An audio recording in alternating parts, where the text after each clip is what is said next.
નમસ્કાર મિત્રો, ટેટાટ by PK પલાણિયા YouTube channel ઉપર આપ સર્વેનું હું પ્રશાંત સિંહ પલાણિયા હાર્દિક સ્વાગત કરું છું. મારો આ આજનો પહેલો યુટ્યુબ લેક્ચર જે છે એ મારી ચેનલ ઉપર મૂકું છું, જેમાં તમને ટાટ સેકન્ડરી અને ટાટ હાયર સેકન્ડરી એની પ્રાથમિક પરીક્ષાની જે છે એ તૈયારી કેવી રીતે કરવી તેનું સંપૂર્ણ માર્ગદર્શન જે છે એ તમને આમાંથી મળી રહેશે. તૈયારી કરવા માટે સામાન્ય રીતે તમારે તમારું વિષય વસ્તુ જે છે એ ખૂબ સારી રીતે કરવું જોઈશે. ચાલો માહિતી મેળવીએ. તો પ્રાથમિક પરીક્ષા છે એની મિત્રો વાત કરીએ તો એમાંથી તમને કુલ 200 ગુણ એટલે કે કુલ 200 પ્રશ્નો તમને MCQ આધારિત એટલે કે બહુ વિકલ્પીય સ્વરૂપે પૂછવામાં આવશે. કુલ 2 વિભાગમાં પરીક્ષાનું હોય છે પેપર, સળંગ જ પેપર હોય છે, એમાં કોઈ તમને 2 અલગ અલગ પેપર આપવામાં આવતા નથી. પેપર 1 વિભાગ 1 છે એમાં પણ 100 પ્રશ્નો હોય છે અને વિભાગ 2 એમાં પણ 100 પ્રશ્નો હોય છે. આ 200 ગુણના પેપરમાં તમને કુલ 180 મિનિટ એટલે કે 3 કલાક જેટલો સમય તમને આપવામાં આવે છે. દરેક પ્રશ્નનો 1 ગુણ પ્રાપ્ત થાય છે.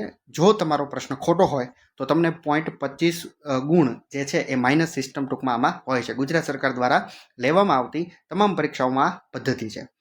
મિત્રો વાત કરીએ વિભાગ 1.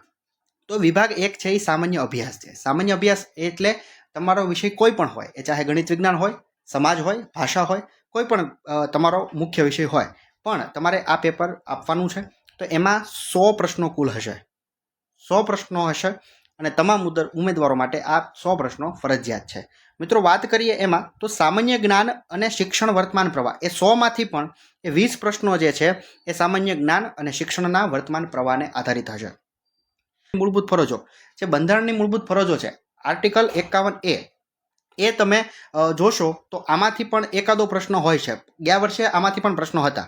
ત્યારબાદ ગુજરાતી સાહિત્યની વાત કરીએ તો ગુજરાતી સાહિત્યમાં કોઈ સાહિત્યકાર છે એનું તખલ્લુસ પૂછી શકે, એનું વતન પૂછી શકે, અથવા એની અગત્યની જે કૃતિઓ છે એ પણ પૂછી શકે. તો તમને પ્રશ્ન થાય કે તૈયાર ક્યાંથી કરવો? તો આ ધોરણ 10નું સાહિત્ય, ધોરણ 10 અને ધોરણ 12 આ બંને ધોરણ જે છે એમાં આવેલા જે કોઈ કૃતિમાં હવે કોઈ પાઠ શરૂ થાય છે તો એની પહેલાં આપણને કવિ પરિચય આપવામાં આવે છે. તો એમાંથી આ તમે કરી શકો છો, પૂછાઈ શકે છે. રાજનીતિ અને શાસનતંત્ર, રાજ્ય અને દેશ એટલે આમાં જે છે આ બંધારણનો જ એક ટોપિક છે. બંધારણનો ભાગ 5 અને ભાગ 6 માંથી આ પૂછાતું હોય છે. હવે આની માટે તમે શું કરી શકો? તો આની માટે એક લોકસભા, રાજ્યસભા એટલે કે કેન્દ્ર સરકાર, ત્યારબાદ તમે રાજ્ય સરકાર એટલે કે વિધાનસભા અને વિધાન પરિષદ, આવા ટોપિક તમે આમાંથી કરી શકો છો. બહુ આગળનું આપણું વિષય વસ્તુ તૈયાર હોય તો જ આ ટોપિક કરવા જોઈએ, મારી અંગત સલાહ છે. બાકી તમે નહીં કરો તો પણ ચાલશે. ત્યારબાદ વિજ્ઞાન અને ટેકનોલોજી જે તમારે કરંટ આધારિત, વર્તમાન પ્રવાહ આધારિત કરવું જોઈએ. ખેલકૂદ અને રમતો એ પણ વર્તમાન પ્રવાહ આધારિત કરવું જોઈએ. મહાન વિભૂતિઓ એટલે કે મહાન વિભૂતિમાં મિત્રો વાત કરીએ તો હમણાં કોઈ પદ્મશ્રી એવોર્ડ આપવામાં આવેલા હોય, પદ્મ વિભૂષણ હોય, ભારત રત્ન હોય, એવા કોઈ વિભૂતિઓ જે છે તો એ પણ આપણે કરી લેવા જોઈએ, જે કરંટ આધારિત છે. ત્યારબાદ ભારતનો ઇતિહાસ અને ભૂગોળ આ બંને જે છે એ 6 થી 10 સામાજિક વિજ્ઞાન પાઠ્યપુસ્તકમાંથી કરી લેવું જોઈએ. વર્તમાન પ્રવાહો છે એ દરિયો છે, એ વર્તમાન પ્રવાહો શિક્ષણના વર્તમાન પ્રવાહો, આપણે ખાસ વર્તમાન પ્રવાહોની જાણકારી પણ કઈ દ્રષ્ટિએ શિક્ષણ ક્ષેત્રે જે વર્તમાન પ્રવાહો છે એની ખાસ જાણકારી આપણે રાખવાની છે. આ કુલ 20 પ્રશ્નો છે. મિત્રો આમની તૈયારી તમે નહીં કરો છતાં પણ હું તમને કહું છું કે આમાંથી 7 થી 8 પ્રશ્નો તમને આવડતા હશે. જો આપણું વિષય વસ્તુ એટલે કે આપણો જે વિભાગ 2 છે, વિભાગ 2 છે જે 100 ગુણનો છે, એમાંથી 80 ગુણનું પેપર જે છે એ આપણું વિષય વસ્તુનું છે. તો એ વિષય વસ્તુ જો થઈ જાય એકદમ પરફેક્ટ, પછી આ બધું કરાય. ત્યાં સુધી આ વસ્તુ અડાય નહીં, એક ખાસ મગજમાં રાખજો. મિત્રો આગળ વાત કરીએ શિક્ષક અભિયોગ્યતા એટલે આપણે જેને મનોવિજ્ઞાન તરીકે ઓળખીએ છીએ હોય, એ મનોવિજ્ઞાન જે છે એ મનોવિજ્ઞાન શેમાંથી કરવું પ્રશ્ન રહેતો હોય છે. તો મિત્રો મનોવિજ્ઞાનના કુલ 35 પ્રશ્નો હોય છે, એટલે કે એના 35 ગુણ તમને આમાંથી મળવાના છે। આ પ્રાથમિક કસોટી છે, આને 5 એટલે હું તમને એમ કહું તો ક્લિયર કરવાની છે, આમાં આપણે પીએચડી કરવાનું નથી। તો આપણે હું હંમેશા કહેતો હોઉં છું કે આમાં આપણે મનોવિજ્ઞાની નથી થવાનું, મનોવિજ્ઞાની આપણે થવાનું નથી। મિત્રો ખાસ કરીને વાત કરીએ તો શિક્ષણની ફિલસૂફીના 10 પ્રશ્નો રહેશે, શૈક્ષણિક મનોવિજ્ઞાન એના 15 પ્રશ્નો રહેશે અને વર્ગ વ્યવહાર અને મૂલ્યાંકન એના 10 પ્રશ્નો રહેશે। એમાં આપણે ડિટેલમાં વાત કરીએ તો કેળવણી શિક્ષણની ફિલસૂફીમાં 10 પ્રશ્નો છે એ કેળવણીની હેતુઓ, કેળવણીના સ્વરૂપો અને શિક્ષણની વિચારધારા આની ઉપરથી તમને જોવા મળશે। ત્યારબાદ મિત્રો શૈક્ષણિક મનોવિજ્ઞાનમાં જે 15 પ્રશ્નો છે એમાં વૃદ્ધિ વિકાસ, તરુણાવસ્થા, શૈક્ષણિક મનોવિજ્ઞાનની પદ્ધતિઓ, વ્યક્તિત્વ ભિન્નતાઓ, અધ્યયન, બુદ્ધિ, બચાવ પ્રયુક્તિઓ, પ્રેરણા, વિશિષ્ટ બાળકો, વ્યક્તિત્વ, રસ અને મનોવલણ અને અભિયોગ્યતા। મિત્રો આ જે 15 પ્રશ્નો છે એમાંથી ધોરણ 11 અને 12 એનું મનોવિજ્ઞાનનું જો પાઠ્યપુસ્તક આમાંથી કરી લેવામાં આવે તો આમાંથી 15માંથી તમને આરામથી 7 થી 8 પ્રશ્નો જે છે એ જોવા મળશે। આરામથી તમે 7 થી 8 પ્રશ્નો આમાંથી ટીક કરી શકશો। ત્યારબાદ મિત્રો વાત કરીએ તો વર્ગ વ્યવહાર અને મૂલ્યાંકન। તો વર્ગ વ્યવહાર અને મૂલ્યાંકનમાં વર્ગ વ્યવહારના લગતા પ્રશ્નો, મૂલ્યાંકન, આંકડાશાસ્ત્ર, શિક્ષણ અને ટેકનોલોજી, ક્રિયાત્મક સંશોધન, આના કુલ કેટલા 10 પ્રશ્નો રહેશે। એટલે 35 ગુણમાંથી તમે મિત્રો 35 ગુણમાંથી આરામથી જો તમે ઉપર છેલ્લી તૈયારી કરશો તો 35માંથી 20 માર્ક તમને આરામથી પ્રાપ્ત થશે। આમાં પણ મેં કીધું એમ મનોવિજ્ઞાની તમારે બનવાનું છે નહીં। આગળ મિત્રો વાત કરીએ તો તાર્કિક અભિયોગ્યતા। હવે મિત્રો તાર્કિક અભિયોગ્યતા એટલે આપણે રિઝનિંગ આધારિત પ્રશ્નો છે, મેથ્સ આધારિત। કુલ 15 ગુણના પ્રશ્નો આમાં રહેવાના છે, 15 માર્ક અપાવે એવો ખૂબ અગત્યનો ટોપિક છે। મિત્રો આ જે છે એ તમારે વ્યવસ્થિત કરી લેવો જોઈએ। પ્રિલિમની દ્રષ્ટિએ તમારું સૌથી પહેલાં વિભાગ 2 એટલે કે વિષય વસ્તુ ક્લિયર થાય પછી જો સૌથી પહેલો જે વિષય કરવો હોય તો એ આ વિષય કરી શકાય।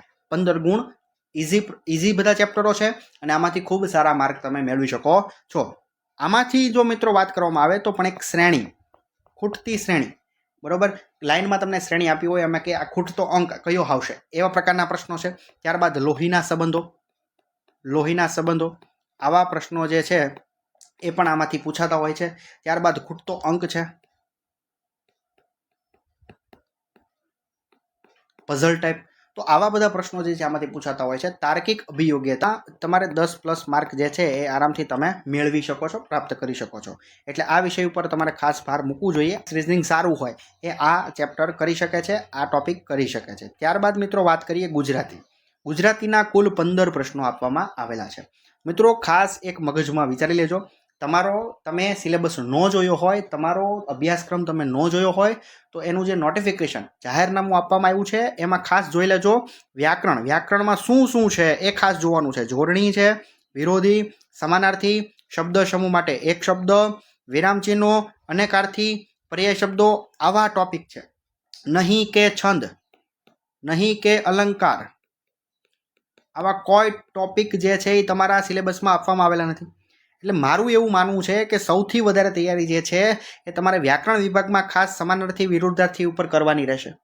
એટલે આ જે છે સાહેબ ક્યાંથી કરવું તો મિત્રો 6 થી 10 અથવા હું મારું તો 6 થી 12 સુધીના પાઠ્યપુસ્તકમાં આવતું તમામ શબ્દ સમૂહ છે, તમામ રૂઢિપ્રયોગો છે, તમામ પર્યાય શબ્દો છે એ તમામ એમાંથી કરી લેવા જોઈએ।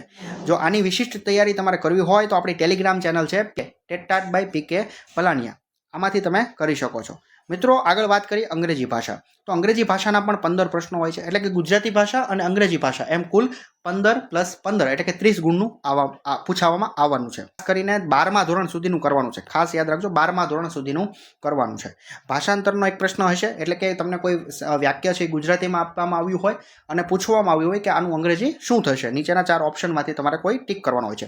સ્પેલિંગ સુધારણા અથવા સ્પેલિંગ જે છે એ મિસ્ટેક અથવા નીચેનામાંથી કયો સ્પેલિંગ સાચો છે એવી વાત કરવામાં આવી હોય। શબ્દ રચના એટલે કે જમ્બલ વર્ડ્સની વાત કરીએ, કોઈ શબ્દો જે છે આડાવડા ગોઠવેલા હોય એમાંથી તમારે કયો શબ્દ જે છે કયું શબ્દ ગોઠવવાથી કોઈ સેન્ટેન્સ છે એ અર્થસભર બને છે. ચિત્ર આધારિત પ્રશ્નો, આવા પણ પ્રશ્નો પૂછાઈ શકે છે. તો અંગ્રેજી અને ગુજરાતી જે છે એ 30 માર્કનું હોય. એ બંને 30માંથી હું એમ કહું તૈયારી તમે કરો તો આરામથી તમારે 15થી 17 ગુણ જે છે એમાંથી પ્રાપ્ત થઈ જાય છે. તો આની તૈયારી ખાસ કરી લેવી જોઈએ. ક્યારે? વિષય વસ્તુ પાત્યા બાદ. હવે મિત્રો યાદ રાખો, વિભાગ 2 તમને કોઈ પરીક્ષામાં પાસ કરાવશે તો એ આ છે તમારું બ્રહ્માસ્ત્ર. તમારું જો બ્રહ્માસ્ત્ર છે તો એ છે તમારો વિષય વસ્તુ, તમારું કન્ટેન્ટ, બરોબર. વિભાગ 2 તો કુલ એમાંથી 100 પ્રશ્નો પૂછાવાના છે. એમાં પણ આપણને ખબર છે 20 અને 80. તો 80 ગુણ જે છે એ તમારી પાઠ્યપુસ્તકમાંથી જ પૂછાવાના છે. જો તમે ટાટ HS આપવો છો તો તમારા ધોરણ 11 અને 12ના પાઠ્યપુસ્તકો કરવાના છે. જો 10 એટલે કે જો તમે સેકન્ડરી આપો છો તો તમારે 9-10ના પાઠ્યપુસ્તકો કરવાના છે. અને મારું એવું માનવું છે આ 80માંથી તમે ધારો તો 75+ માર્ક લાવી શકો. જો તમારું વિષય વસ્તુ ખૂબ સારું હોય તો 75+ માર્ક આવી શકાય. હવે ગયા વખતે વાત કરું તો ગયા વર્ષે પહેલાં આ નિયમ બદલાણા અને મેન્સ એક્ઝામ આવી. તો પ્રિલિમનું કટ ઓફ 70+ હતું. 70+ જેને 200માંથી હતા એ તમામ લોકોને મેન્સ આપવા દેવામાં આવી હતી. તો મારું એવું માનવું છે જો તમે ખાલી વિભાગ 2 પણ જો નિપુણ હશો તો તમે પ્રિલિમ આરામથી પાસ કરી લેશો.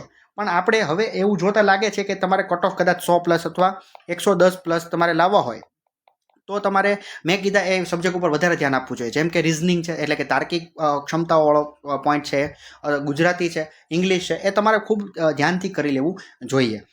ત્યારબાદ તમે જીકે ઉપર જાઓ. જીકે ટોટલ 20 માર્કનું છે, એમાં બહુ ધ્યાન નહીં આપો તો પણ ચાલશે. હવે મિત્રો 80 પ્રશ્નો હોય છે. મિત્રો યાદ કરીએ એમ 9 થી 10 સુધીનો રહેશે.